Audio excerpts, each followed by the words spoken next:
Welcome to public TV news బులెటిన్ల ముందుగా headlines. Vemulawada municipal union మహాసభల పోస్టర్ ఆవిష్కరణ.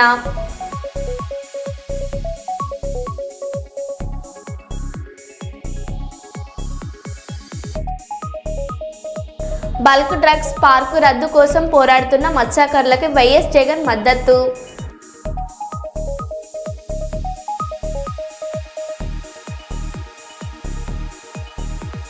గుంటూరులో భారీ నకిలీ సిగరెట్స్ కలకలం.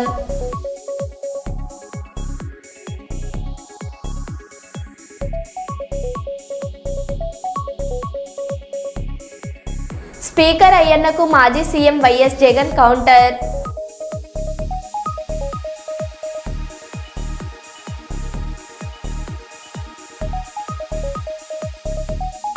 ఆదిలాబాద్లో గంజాయి సాగు చేసిన వ్యక్తి అరెస్ట్.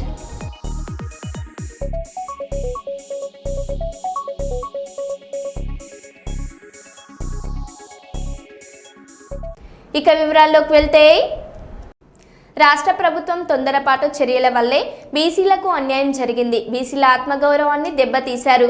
బీసీలకు పదవులు వస్తుంటే ఓర్వలేకపోతున్నారు. బీసీల నోటికాడ ముద్దను లాక్కున్నారు. ప్రభుత్వ స్పందన చూసి తెలంగాణ బంద్కు పిలుపునిస్తామని బీసీ నేత ఆర్ కృష్ణయ్య అన్నారు. 2 వారాల పాటు ఎన్నికల ప్రక్రియను ఆపడం అనేది చాలా దురదృష్టకరమైనటువంటి అంశం. ఎందుకంటే ఎన్నికల నోటిఫికేషన్ వేసినాక సుప్రీంకోర్టు ఆదేశాలు ఉన్నాయి, ఎన్నికలను వాయిదా వేయొద్దు. కానీ అందుకు సుప్రీంకోర్టు ఆదేశాలకు విరుద్ధంగా 2 వారాల పాటు వాయిదా వేయడాన్ని మేము దీన్ని తీవ్రంగా పరిగణిస్తున్నాం. ఇది రాష్ట్రంలోని 56% బీసీ ప్రజల యొక్క హక్కులకు విఘాతం కలిగిస్తుంది, వాళ్ళ ఆత్మ గౌరవాన్ని దెబ్బతీస్తుంది. నోటికాడి అన్నం ముద్దను ఆపారు. నిన్నటి నుంచి చాలా మంది అడ్వకేట్లు మంచిగా దాదాపు చాలా పిటిషన్లు ఉన్నాయి.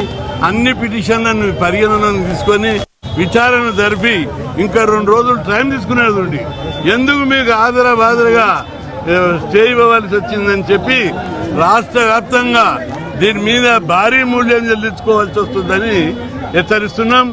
ఈరోజు సాయంత్రంలోగా ప్రభుత్వ స్పందన ఏంటిదో చూస్తాం. చూసి రాష్ట్ర బంద్ను జరిపి మొత్తం రాష్ట్రాన్ని స్తంభింపజేస్తామని చెప్పి హెచ్చరిస్తున్నాం. మండల్ కమిషన్ అప్పుడు ఎట్లయితే ఉద్యమం అయిందో, ప్రజా జీవితం ఏ విధంగా అయితే స్పందించిందో అంతకంటే రెట్టింపుగా ఈరోజు బీసీల చైతన్యం వచ్చింది. బంద్ను హైదరాబాదే కాదు ఊర్లో కూడా మొత్తం బంద్ జరుపుతాం. చాలా దీనికి ప్రభుత్వం బాధ్యత వహించవలసి వస్తుంది. సరే, ముఖ్యమంత్రి గారు ఏ విధంగా స్పందిస్తారు, ఈ స్టే మీద ఎలాంటి యాక్షన్ తీసుకుంటారో సాయంత్రంలో ప్రకటించాలి. లేని పక్షంలో అన్ని సంఘాలను ఈ అందరినీ కూడా సంప్రదించి చాలా పెద్ద ఎత్తున బంద్ జరుపుతాం. ఈ బంద్ ద్వారా దేశాన్ని ఒక్కసారి కళ్ళు జరిపిస్తామని చెప్పి హెచ్చరిస్తున్నాం. ఏం తమాషా ఉందా? బీసీలంటే ఇంత చిన్న చూపా? బీసీలకు మేము ముఖ్యమంత్రి పదవులు వాళ్ళకి, మంత్రి పదవులు వాళ్ళకి, అన్ని వాళ్ళకి లేక ఒక అవకాశం వచ్చి సర్పంచులు వస్తే వాటిని కూడా భరించకపోవడం, వాటిని కూడా ఓర్వలేకపోవడం అనేది చాలా దుర్మార్గం. కాబట్టి తప్పనిసరిగా ఈ సమాజం బీసీల సత్తా ఏంటిదో ఈసారి చూపెడతాం. అరే, బలమైనటువంటి హేతుబద్ధమైన కారణాలు ఉన్నాయి. రాజ్యాంగము అధికారం ఇచ్చింది రాష్ట్ర ప్రభుత్వానికి. దాంతో అసెంబ్లీలో బిల్లు పాస్ అయింది. అదేవిధంగా జనాభా లెక్కలు తీశారు. అదేవిధంగా డెడికేటెడ్ కమిషన్ అపాయింట్ చేశారు. బీసీలకు ఇవ్వవలసింది న్యాయమైనది ఏదో ఇతర రాష్ట్రాల అంశాన్ని ప్రతిపాదికగా తీసుకోవడం అనేది హేతుబద్ధమైన కారణం కాదు. న్యాయాన్ని బీసీ కులాల మీద చిన్న చూపు చూస్తూ న్యాయస్థానాలు తీర్పు ఇవ్వడం అనేది, స్టే చేయడం అనేది చాలా దురదృష్టకరం. దీని మీద రాష్ట్ర ప్రజలందరూ అగ్రవగ్రులైరు. ఈరోజు చాలా మంది నామినేషన్ కూడా వేశారు, ఇంకా నామినేషన్ వేస్తున్నారు. ఇప్పుడు నోటికాడి అన్నం ముద్దను రాక్కున్నారు. అందుకే దీన్ని అంత ఈజీగా వదిలిపెట్టము. భారీ మూల్యం చెల్లిస్తారు. ఈరోజు సాయంత్రంలోగా ప్రభుత్వం ప్రకటించకపోతే రేపటి నుంచి ధర్నాలు, రస్తారోకాలు, రాష్ట్ర బంధు డేటు రేపు అనౌన్స్ చేస్తాం. సాయంత్రంలో చూసి ఖచ్చితంగా ప్రభుత్వం భారీ మూల్యం చెల్లించవలసి వస్తుందని చెప్పి హెచ్చరిస్తున్నా. రాష్ట్ర ప్రజలందరూ హైదరాబాద్ గ్లోబల్ కేపబిలిటీ సెంటర్లకు రాజధానిగా మారిందని, త్వరలోనే 2వ స్థానం నుండి మొదటి స్థానానికి వస్తుందని బీఆర్ఎస్ వర్కింగ్ ప్రెసిడెంట్ కేటీఆర్ ఆశాభావం వ్యక్తం చేశారు. హైదరాబాద్లోని నోవెటల్లో జరిగిన జీసీసీ సమావేశంలో ముఖ్య అతిథిగా పాల్గొన్న ఆయన గత ప్రభుత్వ 10 ఏళ్ల కృషి వ్యవస్థలు, చట్టాలు, సంస్కరణల ద్వారా తెలంగాణ వ్యాపార, వాణిజ్య, పెట్టుబడి రంగాల్లో అగ్రస్థానంలో నిలిచిందని గుర్తు చేశారు. And the might that shows up in the form of skyscrapers, in the form of a Manhattan-like approach in this beautiful city. But you also can see and can explore, because this is a 2-day session, I would also urge you to explore the older part of Hyderabad. Hyderabad is a beautiful city, which has got heritage, which has got history, which has got culture, which has of course got great many business opportunities, great many opportunities to collaborate and partner. I would urge you to have a wholesome experience of Hyderabad. Of course, we've invested heavily in infrastructure, be it the Metro Rail, which was the world's largest in public-private partnership. We also have invested heavily in roads, in flyovers, in underpasses, in industrial parks, in data connectivity, logistics. We also have invested heavily, like I said, in innovation, in skilling. In innovation, we have the world's largest innovation campus in Hyderabad. We not only have some of the world's largest GCCs, we also have the world's largest innovation campus in Hyderabad in the form of T-Hub and T-Works. We continue to invest in infrastructure, and even though I'm in opposition now, I urge you all to encourage your colleagues, your customers, your valued friends to continue to invest in this beautiful city and this beautiful country, Hyderabad and Telangana. కేంద్ర ప్రభుత్వం నూతనంగా అమలు చేసిన జీఎస్టీపై కర్నూలులో Telugu Desam party నేతలు ప్రజలకు అవగాహన కల్పించారు. జీఎస్టీపై పాణ్యం నియోజకవర్గంలోని నన్నూరు టోల్ ప్లాజా గేట్ వద్ద ఈ నెల 16న ప్రధానమంత్రి నరేంద్ర మోదీ బహిరంగ సభకు హాజరవుతున్నారు. ఈ సభకు మద్దతుగా మరియు నూతన జీఎస్టీ విధానంపై పాణ్యం నియోజకవర్గ తెదేపా నేతలు సూపర్ మార్కెట్లు, ఆసుపత్రులు, వివిధ మాల్స్లలో వినియోగదారులకు అవగాహన కల్పిస్తున్నారు. అందులో భాగంగా సాయి మెగా హాస్పిటల్లో పేషెంట్ల బంధువులకు జీఎస్టీపై అవగాహన కల్పించారు. నూతన జీఎస్టీ వల్ల సామాన్య మధ్య తరగతి ప్రజలకు నెలకు 3 నుంచి 5 వేల రూపాయలు ఆదా అవుతుందని తెదేపా సీనియర్ నేత పెరుగు పురుషోత్తం రెడ్డి వివరించారు. ఈ కార్యక్రమంలో డాక్టర్ అమర్నాథ్ రెడ్డి, నాగిరెడ్డి, ప్రభాకర్ యాదవ్, నాగముని తదితరులు పాల్గొన్నారు.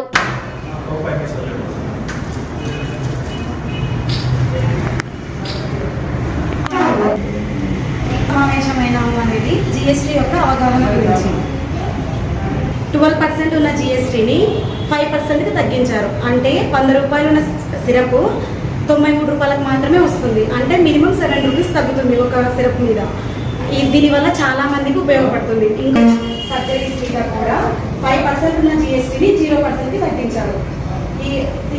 దీనివల్ల ఈ కూటమి ప్రభుత్వం మనందరికీ ఎంతో జీఎస్టీ ఉండేది. ఇప్పుడు ప్రజలు మన మోడీ గారు అనౌన్స్ చేసిన బట్టి 2.0 జీఎస్టీ నుంచి ఈ ఫుడ్ ప్రోడక్ట్స్ పైన ఆల్మోస్ట్ 5% తగ్గిపోయింది జీఎస్టీ.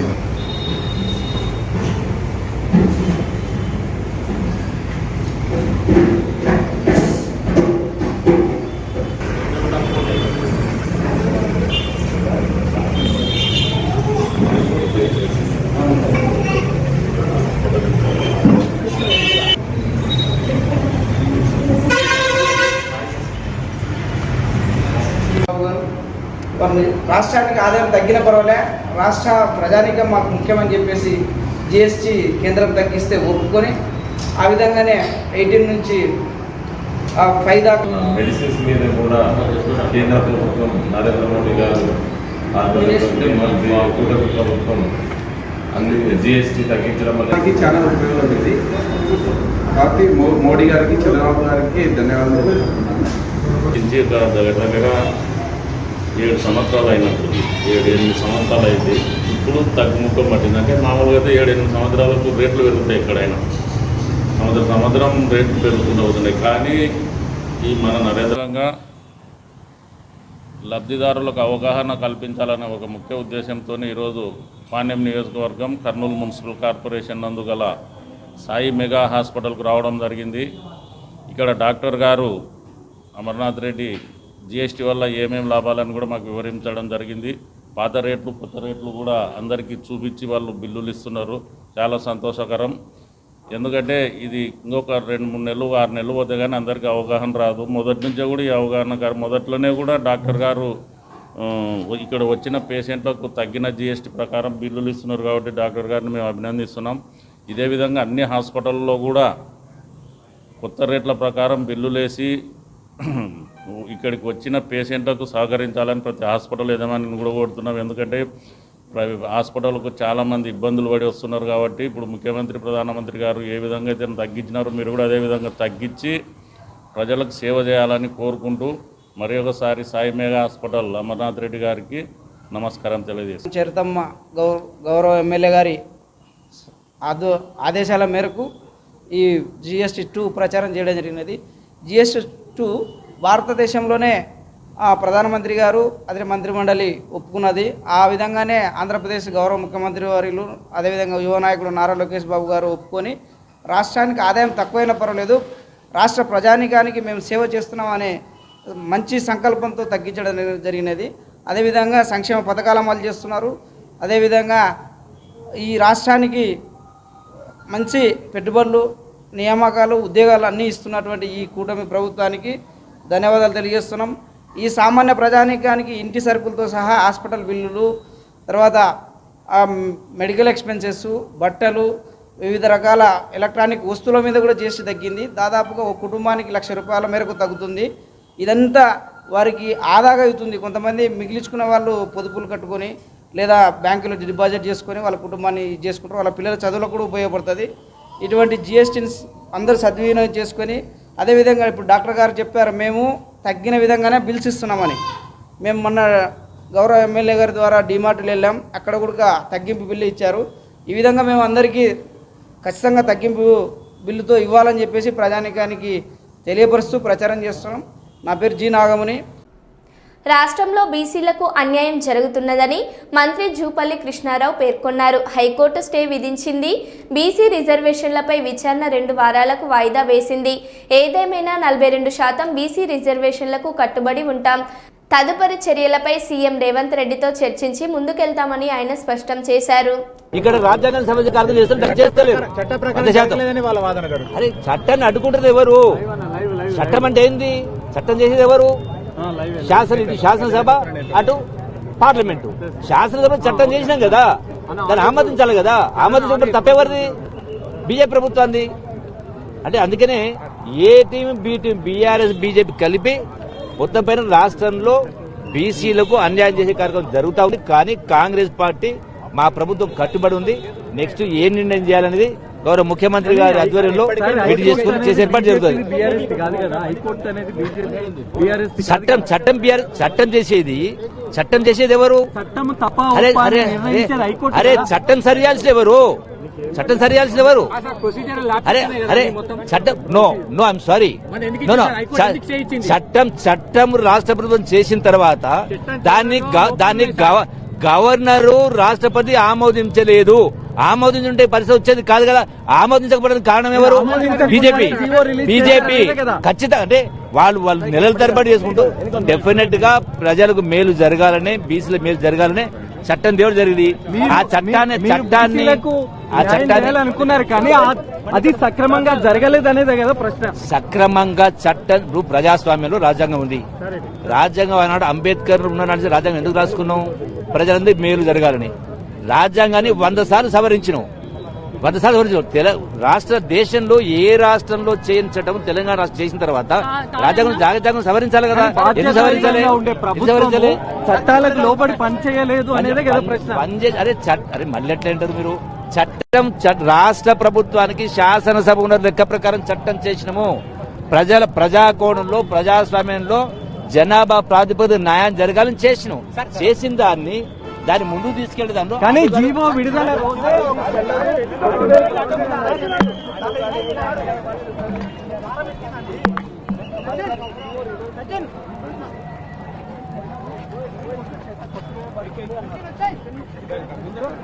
రాజ్యాంగ నిపుణులు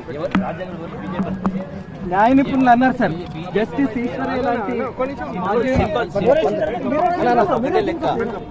ఈ రోజు అమలు కాకపోవడానికి కారణం బీజేపీ ప్రభుత్వము, బీఆర్ఎస్ కాదా? మా రాష్ట్ర ప్రభుత్వము శాసనసభలో ఉన్నటువంటి హక్కు ప్రకారం, చట్టం ప్రకారం మేము మొత్తం చేసినాం. అది ముందు పోకుండా అడుగడుగు అడ్డం పడుతుంది బీజేపీ, బీఆర్ఎస్. అంటే స్పష్టంగా కట్టు కనబడతా ఉంది. ఇంకా దాన్ని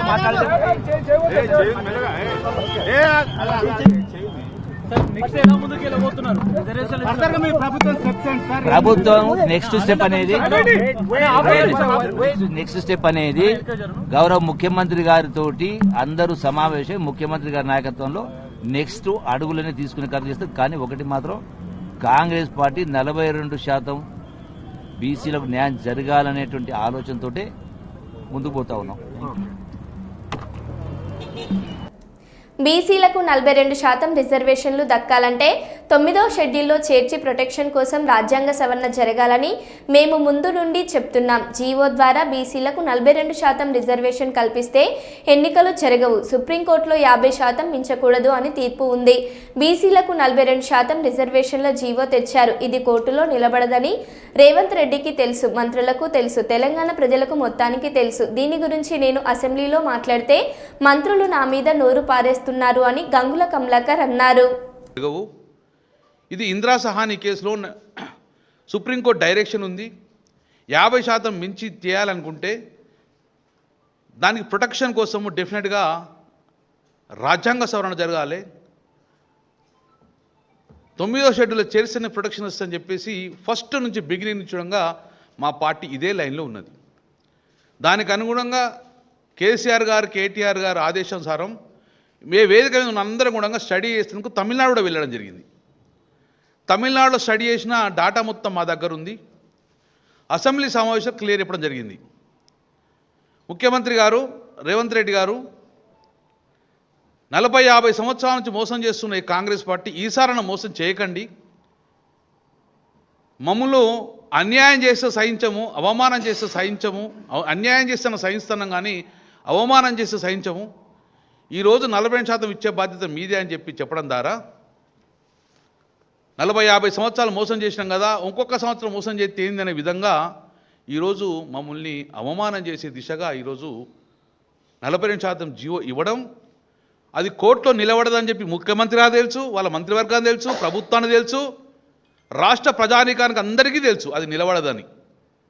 నేను అసెంబ్లీలో అదే చెప్పాను, నిలబడదంటే పిల్లి శాపనార్థాలు పెడతానమని ఒక మంత్రి లేచిండు, ఇంకో మంత్రి మాట్లాడు పాజిటివ్గా ఆలోచించు అన్నాడు. మేము పాజిటివ్గానే ఆలోచించడం కాబట్టి మాకు అవమానం జరగద్దని చెప్పి మీకు 2-3 సూచనలు చేశాం. ఈరోజు జరిగింది ఏంది? ఈరోజు హైకోర్టు చట్ట ప్రకారంగా, సుప్రీంకోర్టు డైరెక్షన్ ప్రకారం, ప్రజాస్వామ్యబద్ధంగా, రాజ్యాంగబద్ధంగా ఈరోజు కోర్టు స్టే చేయడం జరిగింది నోటిఫికేషన్. ఏపీకి ఇచ్చిన హామీలను వెంటనే ప్రధాని మోదీ నెరవేర్చాలని డీవైఎఫ్ఐ జిల్లా కార్యదర్శి అబ్దుల్లా అలాగే సీను డిమాండ్ చేశారు. శుక్రవారం సిపిఐ కార్యాలయంలో డీవైఎఫ్ఐ, ఎస్ఎఫ్ఐ, ఏవైఎఫ్ఐ ఆధ్వర్యంలో మీడియా సమావేశాన్ని నిర్వహించారు. ఏపీకి రావాల్సిన ప్రత్యేక హోదా, విభజన హామీలు అమలు చేయాలన్నారు. విశాఖ హుక్కు పరిశ్రమను ప్రైవేటీకరణ ఆపాలని, కడప జిల్లా steel plant, Kurnool railway wagon పనులు వెంటనే ప్రారంభించాలని, లేని పక్షంలో మోడీ పర్యటన అడ్డుకుంటామని హెచ్చరించారు. హామీలో భాగంగా స్టీల్ ప్లాంట్ ఏర్పాటు చేసి రాయలసీమలో ఉన్నటువంటి యువతకు ఉద్యోగ అవకాశాలు కల్పిస్తారు పూర్తిగా నిర్లక్ష్యం చేస్తూ ఉన్నాయి. ఈరోజు చంద్రబాబు నాయుడు గారు ప్రధాని నరేంద్ర మోడీ గారికి స్వాగతం పలకడానికి భారీగా ఏర్పాటు చేస్తూ ఉన్నారు. మేము ప్రశ్నిస్తూ ఉన్నాం, మీరు రాష్ట్ర ప్రయోజనాల కోసం, రాష్ట్రంలో ఉన్నటువంటి యువతకు ఉపాధి అవకాశాలు కల్పించడం కోసం ఉన్నారా? ఇటువంటి కేసులను ఏ విధంగా రద్దు చేసుకోవాలని చెప్పేసి బీజేపీకి, నరేంద్ర మోడీ గారికి సాగిలపడడానికి ఉన్నారా?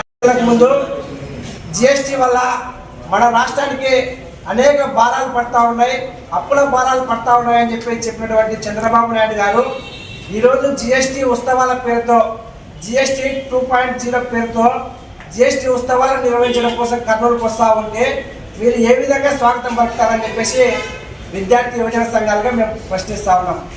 కాబట్టి నారా చంద్రబాబు నాయుడు గారు కానీ ఉప ముఖ్యమంత్రి పవన్ కళ్యాణ్ గారు కానీ ఇప్పటికైనా కర్నూలులో జరిగేటటువంటి 16వ తేదీ జరిగేటటువంటి ఉత్సవాల ప్రత్యేక హోదా గురించి నరేంద్ర మోడీ గారిని మీరు గట్టిగా అడగాలని చెప్పేసి డిమాండ్ చేస్తూ ఉన్నాం.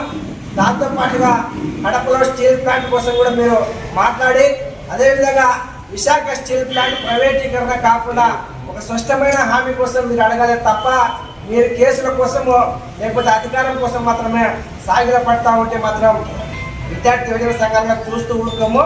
కాబట్టి 16వ తేదీన నరేంద్ర మోడీ పర్యటనకి నిరసిస్తూ వామపక్ష పార్టీలు ఈ నెల 15వ తేదీన పెద్ద ఎత్తున కర్నూలు నగరంలో నిరసన తెలియజేస్తూ ఉన్నాయి. ఆ నిరసన కార్యక్రమానికి విద్యార్థి యువజన సంఘాలుగా సంపూర్ణ మద్దతు తెలియజేస్తూ గోబ్యాక్ నరేంద్ర మోడీ నినాదంతో నిరసనలో పాల్గొంటా ఉన్నాం. దాంట్లో జిల్లాలో ఉన్నటువంటి విద్యార్థులు యువకులు అధిక సంఖ్యలో పాల్గొనాలని చెప్పేసి వామపక్ష విద్యార్థి యువజన సంఘాలుగా పిలుపునిస్తా ఉన్నాం. మీడియా మిత్రులకు నమస్కారం. నా పేరు అబ్దుల్లా, డిఓఎఫ్ఐ జిల్లా కార్యదర్శి. ఈరోజు స్పెసిఫిక్ ముఖ్య ఉద్దేశం ఏదైతే ఈ నెల 16 నరేంద్ర మోడీ గారి కర్నూలు జిల్లా పర్యటన సందర్భంగా కొన్ని డిమాండ్స్ ప్రధాని నరేంద్ర మోడీ దృష్టికి తీసుకోవాలనేసి ఈ ప్రెస్ మీట్ పెట్టడం జరిగింది. ప్రధానంగా ప్రత్యేక హోదా, లేదంటే రాయలసీమ ప్రత్యేక ప్యాకేజు, లేదంటే కడప స్టీల్ ప్లాంట్, ఈ డిమాండ్స్ మీద నరేంద్ర మోడీ గారు విభజన హామీలు చేసేటప్పుడు మేము ఈ అమలు చేస్తాము. మా ప్రభుత్వం వస్తే 10 సంవత్సరాలు కాదు 15 సంవత్సరాలు మేము ప్రత్యేక హోదా ఇస్తామనేసి సాక్షి వెంకన్న సాక్షిగా ఈరోజు నరేంద్ర మోడీ గారు చెప్పారు. కానీ ప్రత్యేక హోదా కాదు కదా, వెంకటరెడ్డి జిల్లాలకు బుందేల్ఖండ్ తరహా ప్యాకేజ్ ఇస్తామని చెప్పారు. కానీ ఆ బుందేల్ఖండ్ తరహా ప్యాకేజ్ కాదు. అదేవిధంగా ఇక్కడ పంచలింగాల దగ్గర రైల్వే వ్యాగన్ నిర్మిస్తాము, అక్కడ నిరుద్యోగ యువతకు ఉపాధి కల్పిస్తామనేసి చెప్పడం జరిగింది. రైల్వే వ్యాగన్ కూడా ఈరోజు చాలా పనులు జరగడం లేదు, అక్కడ నిర్మాణం కూడా ఆపడం జరిగింది. కాబట్టి ఈ సమస్యలు పక్కదారి పట్టించి ఏదో GST 2.0 చాలా ప్రజల మీద మేము భారం తగ్గించినాము, ప్రజలు చాలా ఆనందంగా ఉన్నారు అనేసి ఒట్టి కబుర్లు చెప్తే ప్రజలు నమ్మరు. కాబట్టి ఏదైతే మీరు ఎన్నికల ముందు హామీలు ఇచ్చారో ఆంధ్రప్రదేశ్ ప్రత్యేక హోదా, రాయలసీమ జిల్లాలో ప్రత్యేక ప్యాకేజీ, కడప స్టీల్ ప్లాంట్, అదేవిధంగా వైజాగ్ స్టీల్ ప్లాంట్ ప్రైవేటీకరణ చేయమనేసి స్పష్టమైన హామీ ఇస్తేనే మీరు కర్నూలు జిల్లా పర్యటన చేయాలి. లేదంటే మాత్రం విద్యార్థి సంఘాలుగా మిమ్మల్ని అడ్డుకుంటామనేసి కూడా ఈ సందర్భంగా హెచ్చరిస్తున్నాను. కాబట్టి మీరు ఏదైతే ప్రజల మీద ప్రేమ ఉంటే చంద్రబాబు నాయుడు గారు మోడీ మీద ఒత్తిడి చేయండి. మా జిల్లాలకు, వెనుకబడిన జిల్లాలకు నిధులు ఇవ్వండి. ఈరోజు కర్నూలు జిల్లాలో చాలా వలసలు నీలంగా ఉంది, ఆ ప్రాజెక్టులకు నిధులు కేటాయించేసి ఒత్తిడి చేయండి. అదేవిధంగా ఎన్నో దగ్గర టెక్స్టైల్ పార్క్ కావచ్చు, ఓర్కల్ దగ్గర ఇండస్ట్రియల్ హబ్ కావచ్చు, లేదంటే పత్తికొండలు టమాటా ఫ్యాక్టరీ కావచ్చు, ఈ సమస్యల మీద మీరు రిప్రజెంటేషన్ మోడీ మీద ఒత్తిడి చేయాలి తప్ప మీరు కేవలం వాళ్ళ పొగడతల కోసము లేదంటే మీ కేసుల కోసం మోడీ పర్యటన మాత్రం అరవ్ చేస్తే మాత్రం మీ చంద్రబాబు నాయుడు గారు అదేవిధంగా మోడీకి కూడా తగిన పాఠం చెప్పామనేసి కూడా ఈ సందర్భంగా హెచ్చరిస్తున్నాను. నా పేరు అబ్దుల్లా, డివైఎఫ్ఐ జిల్లా కార్యదర్శి. స్థానిక సంస్థల ఎన్నికల్లో బీసీలకు 42% రిజర్వేషన్లతో నోటిఫికేషన్ ఇచ్చారు. ఈ నోటిఫికేషన్ వెనక్కి వెళ్తే కాంగ్రెస్ ప్రభుత్వం తీవ్ర పరిణామాలు ఎదుర్కొంటుంది. కోర్టు ఒప్పుకోవడం లేదు, పాత పద్ధతిలోనే ఎన్నికలు పెడతామంటే ప్రభుత్వం తీవ్ర పరిణామాలు ఎదుర్కొంటుంది, జాగ్రత్త. ప్రొటెక్షన్ ద్వారా బీసీలకు 42% రిజర్వేషన్లు కల్పించి అప్పుడే ఎన్నికలకు వెళ్ళండి అని గంగుల కమలాకర్ అన్నారు. కోర్టు టైం ఇచ్చింది, ఈ 4 వారాల తర్వాత ఎన్నికలు జరగాలి కదా, పాత పద్ధతిలో జరగాలని 23% ఇస్తే మాత్రము చాలా చాలా చాలా తీవ్ర పరిణామాలు ఎదుర్కోవాల్సి వస్తుంది ప్రభుత్వము. మళ్ళీ చెప్తున్నాం, అన్యాయాన్ని భరించాం, ఈ అవమానాన్ని మేము భరించలేము. కాబట్టి డెఫినెట్గా 42% రిజర్వేషన్ అయ్యేదాకా మాకు ఎన్నికలు అవసరం లేవు. ఎన్నికలు ఇంకో సంవత్సరం పెడతావా, 2 సంవత్సరాలు పెడతావా, కానీ చట్టపరంగా మాకు 42% ఇచ్చిన తర్వాతనే జ్యుడిషియల్గా ఇక్కడ న్యాయపరమైన చిక్కులు రాకుండా ఉండటానికి ప్రొటెక్షన్ తీసుకున్న తర్వాతనే ఎన్నికలకు ఉండి ఎన్నికలకు తొందర లేదు. మీ కర్ణాటకలో 3 సంవత్సరాలు ఎన్నికలు పెట్టలే కదా, ఇక్కడ ఏం తొందర అండి అది. ఒకసారి మళ్ళీ మీరు పాత పద్ధతిలో 40% కాకుండా 23% రిజర్వేషన్ ఇస్తే ఇక జీవితంలో మళ్ళీ మా బీసీలు అనేది రిజర్వేషన్కు నోచుకోరు, మళ్ళీ సమాధి చేస్తారు. ఈ వాయిస్ను మొత్తాన్ని కూడా ఇంక డిమాండ్ను సమాధి చేసే ఆలోచనలో ఉన్నారు.